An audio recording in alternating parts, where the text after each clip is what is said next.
All right, let's take a look at the handgun. Check, it's a little choppy. Zombies, yeah. Brett, check this out. I love it. So right away, Brett, so we're not in the world of like precision machining. Yep. You know, like first world country kind of stuff. You can see like the welding and all that kind of stuff, the trigger. Tell me about what you're seeing right now. This looks like a hodgepodge.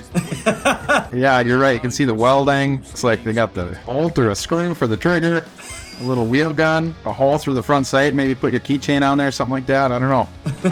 You know, it's funny. It's so muddled together, but they got those beautiful little like the green dots. You know, the sights, the front sight post and the rear sights. Oh yeah. They must have found some irradiated metal or something. You know, glowing with that. That put a little plutonium on the tip there. Oh my gosh. Oh, they're going all out. What do you need? Like a machine shop? It looks like they're just kind of slapping this stuff on there, but it looks like maybe, I don't know, in the future if they'd even have that. Yeah, I don't know. 8-shot. That looks homemade. Yeah, some of this stuff looks homemade, but some of this stuff looks like they might have chopped it off of a previous weapon. Look at that. I like that. Yeah, look at that. Yeah, they got the magazine that feeds in from the left and then just kind of ejects itself out from the right. Like a pseudo belt fed. Yeah. Like, does this stuff look workable to you? Does it look like, even though it might not be the best materials, it still might work in real life? It'll probably work. I think I've seen worse on YouTube.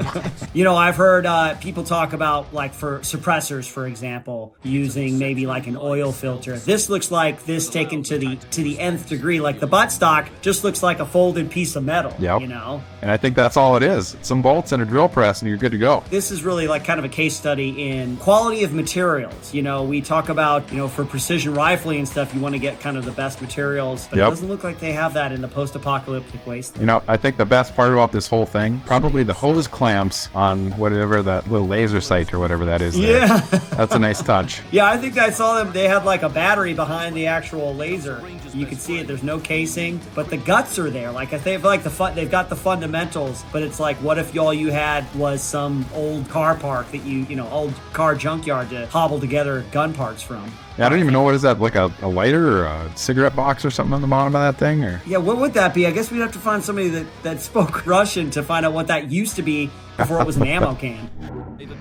Hey, there's the a.k.a. Hey, it hasn't changed a bit. Why do I feel like that's going to be the case in the post-apocalyptic future? Probably will be. AKs everywhere. See, there's like a Dragunov style furniture. All these kind of pieces, they're flying together, they're coming apart and stuff to show you the different variations that you can do. On a job for you in your machine shop, depending on the job, how long would it take you for you to work through something, put something together?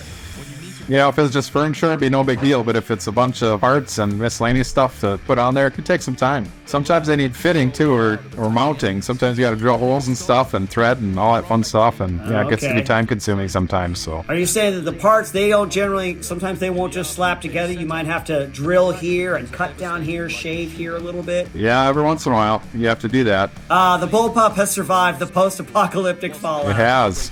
There'll probably be a little more work to change out than that, but I love this. This is supposed to be a DMR. I love this one. It looks like a plumber got a hold of it. I see like little valves and pipes, like piping and stuff. You can see near the handle, some sort of like, you know, turning pipe or turning handle crank.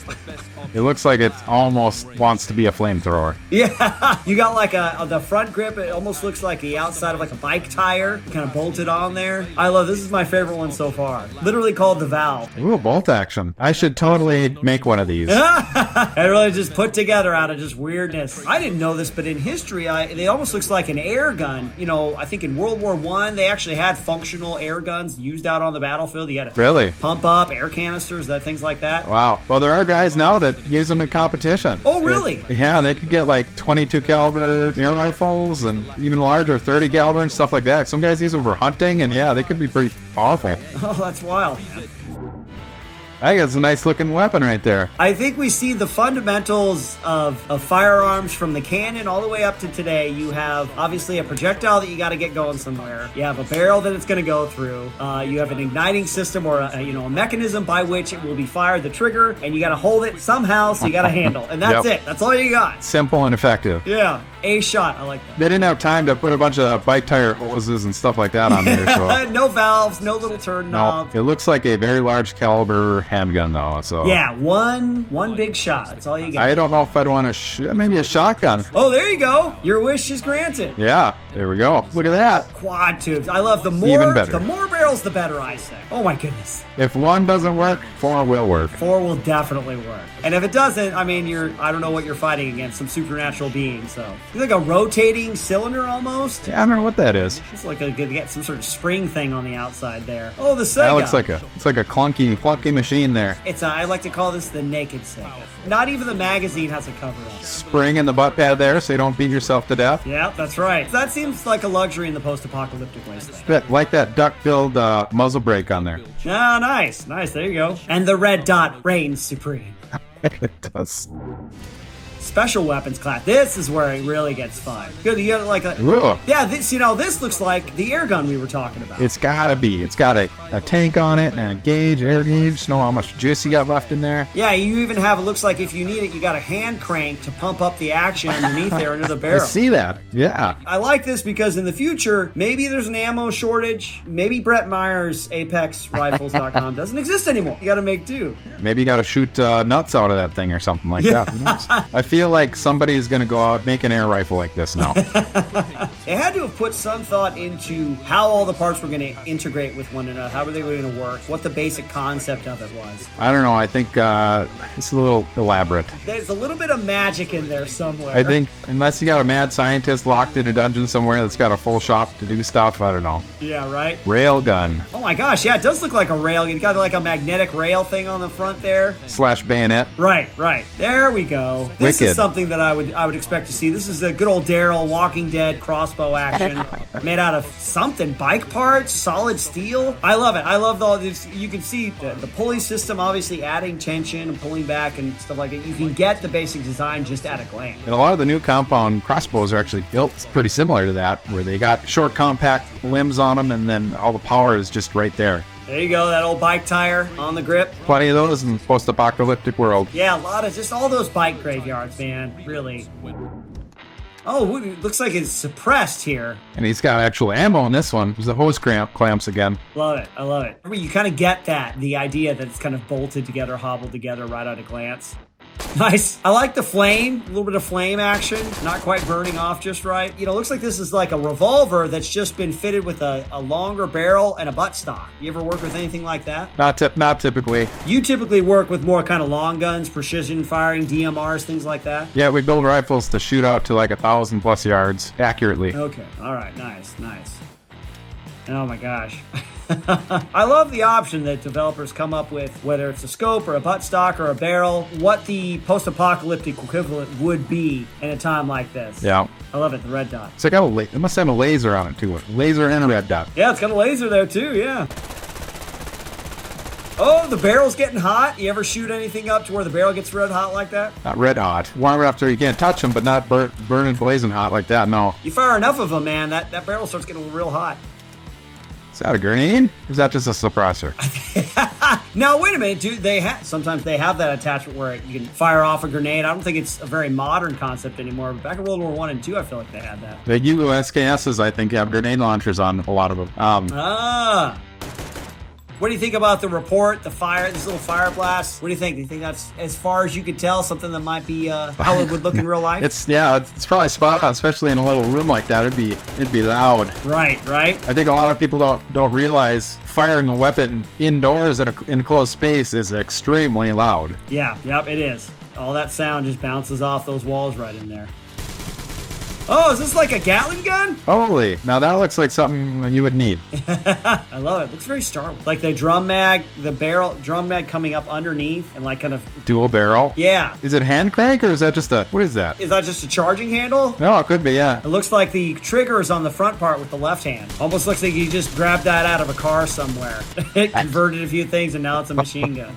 Ooh, that looks like it should be shooting out like laser rays or something. Very Star Wars-esque looking. Bolt action, that single shot. What's the red button on the back for? Is that the panic button? Yeah, I don't know. Look at that. There you go. Do not push this button. I love the little turning handles. That's so cute. The high quality steel, right? The barrels, the things you work with. What are some of the materials typically that you see on guns? So I mean, most of them are made. High pressure components are usually steel, chromoly steel, stainless steel, stuff like that to contain the pressure of the round going off. A lot of the cosmetic parts of it and the frame and stuff like that can be made out of composites, plastic, or similar things like that. Oh, okay. Things that can take wear and tear for over a long period of time. Yep. What's a little knob on the back there too? That's increases accuracy. Something tells me they're getting a little fast and loose with their knobs, Metro Exodus. Here's that shotgun pistol. I love that thing. There you go, yeah. Just a barrel, a trigger, and a handle, and a dream. There we go. Now we're getting serious. Now we're getting really serious. All right, now we can hold it with both hands. Yeah, there we go. This is like last resort. You got one bullet, you flip it out, you got to load another one in. I feel like that could potentially break your wrist. Yeah, that shotgun round. You work with any kind of higher caliber weapons? Like, what is the caliber that you tend to work with?